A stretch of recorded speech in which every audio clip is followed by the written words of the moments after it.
আসসালামু আলাইকুম, welcome back to my channel chop chop with Maliha. আজ আমি আপনাদেরকে দেখাবো ঘরে থাকা মশলা দিয়ে রোস্ট তৈরি। এখানে আমি 2টি সোনালী মুরগি শুধু রানের পিস নিয়েছি। রানের পিসগুলোকে আমি ভালোভাবে ধুয়ে পানি ঝরিয়ে কাঁটা চামচ দিয়ে ছিদ্র করে নিয়েছি।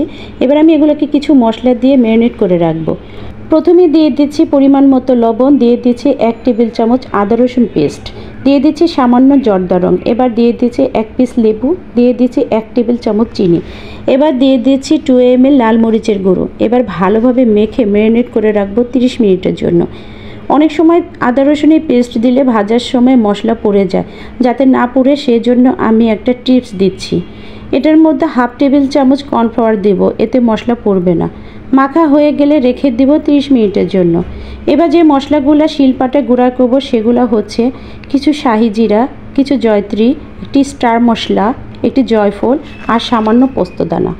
আরও লাগবে 5টি কাঠবাদাম, 5টি কাজু বাদাম, 4-5টি লং, তেজপাতা 4-5টি, 15-16টি গোলমরিচ, এলাচ 6টি, দারুচিনি 6 ফালি আর চীনাবাদাম 2 টেবিল চামচ।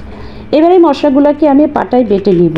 এদিকে মাংস 30 মিনিট হয়ে গেছে। আমি ফ্রাই প্যানে তেল দিব। তেল গরম হলে একে একে রানগুলোকে দিয়ে দিচ্ছি। এক পাশ ভাজা হয়ে গেছে, আমি উল্টিয়ে দিচ্ছি। ভাজা শেষ, এবার তুলে নিলাম। এবার অন্য এক হাঁড়িতে আমি পেঁয়াজ বেরেস্তার জন্য তেল দিব। তেলটা গরম হলে দিয়ে দিব 1 কাপ পেঁয়াজ। তেলটা যখন গরম হবে ঠিক তখনই পেঁয়াজ দিতে হবে, তা না হলে বেরেস্তা ক্রিস্পি হবে না। কিছুটা কালার হয়ে আসলে দিয়ে দিব সামান্য লবণ ও সামান্য চিনি, এতে বেরেস্তা মুচমুচে থাকবে এবং ক্রিস্পি হবে। হয়ে গেছে আমার পেঁয়াজ বেরেস্তা। এবার এটাকে তুলে নিব। এবার চলে যাব মূল রান্নায়। এবার রোস্টটা রান্না করার জন্য আমি হাঁড়িতে তেল দিয়েছি এবং পেঁয়াজ দিয়েছি 1 কাপ। এবার আমি একে একে সবগুলো মশলা দিয়ে দিব। প্রথমে আমি দিয়ে দিচ্ছি 2টা তেজপাতা, 2 ফালি দারচিনি, 2-3টা এলাচ, দিয়ে দিচ্ছি 1/2 কাপ পেঁয়াজ, 1/2 কাপ টক দই, এখানে টক দইটা আমার ঘরের বানানো, দিয়ে দিচ্ছি 2 টেবিল চামচ আদা রসুন বাটা, দিয়ে দিচ্ছি 4 টেবিল চামচ টমেটো সস, ও টমেটো সসটাও আমার ঘরের বানানো। এবার দিয়ে দিব 1/2 টেবিল চামচ ধনে গুঁড়া। এবার দিয়ে দিব গরম মশলা বাটা, গরম মশলা এবং জয়ফল, জয়ত্রী, পোস্তদানা, তেজপাতা সবগুলো একসঙ্গে বেটে রেখেছিলাম, এখন সেগুলোকে দিয়ে দিচ্ছি। এবার দিব বাদাম বাটা, কাঠবাদাম, কাজু বাদাম, চীনাবাদাম 3টাকে একসঙ্গে আমি বেটে রেখেছিলাম, পানি ইউজ করব না। এবার পরিমাণ মতো লবণ দিব। এবার দিব সামান্য গোলমরিচের গুঁড়া। যেহেতু আমি এখানে লাল গুঁড়া মরিচটা দিচ্ছি না, তাই এক্সট্রা গোলমরিচের গুঁড়া দিয়ে দিচ্ছি। এবার 4-5টি কাঁচা মরিচ মাঝখানে ফালি করে দিয়ে দিব। মশলাটা কষানো হয়ে গেলে এবার আমি ভেজে রাখা মাংসগুলোকে দিয়ে দিচ্ছি।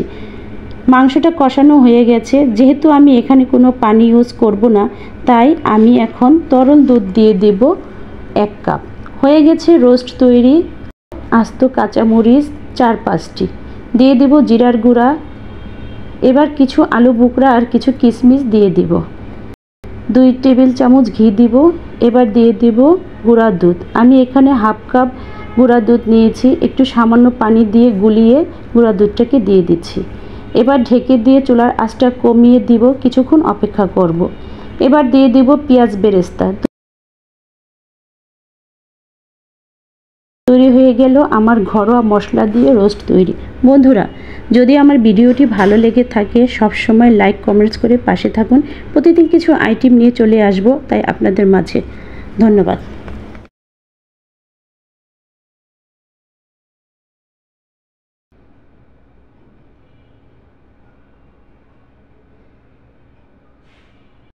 বন্ধুরা, যদি আমার ভিডিওটি ভালো লেগে থাকে সবসময় লাইক কমেন্টস করে পাশে থাকুন।